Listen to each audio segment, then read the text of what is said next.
Hello friends, ನಾವಿವತ್ತು ಹೋಗ್ತಿರೋದು ಪೆನ್ನೋಬಳಂ ನರಸಿಂಹಸ್ವಾಮಿ ದೇವಸ್ಥಾನ.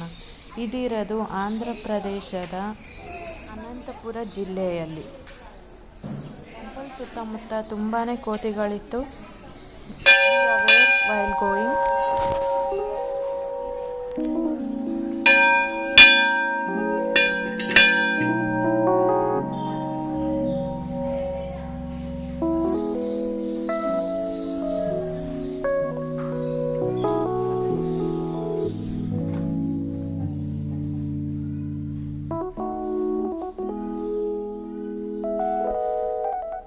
It's a natural light.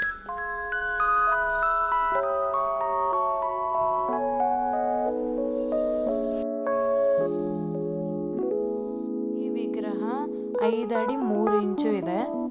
ನರಸಿಂಹಸ್ವಾಮಿಗೆ ಅಲಂಕಾರ ಮಾಡಿದ್ರು. ಹಿಂದಿನ ದಿನ ಜಾತ್ರೆ ಇತ್ತು ಆ್ಯಕ್ಚುಲಿ. ಅದಕ್ಕೆ ನೀವೆಲ್ಲ ನೋಡ್ಬೋದು, ಇಲ್ಲೆಲ್ಲ ಸ್ಟಾಲ್ಸ್ ಎಲ್ಲ ಹಾಕಿದ್ದಾರೆ.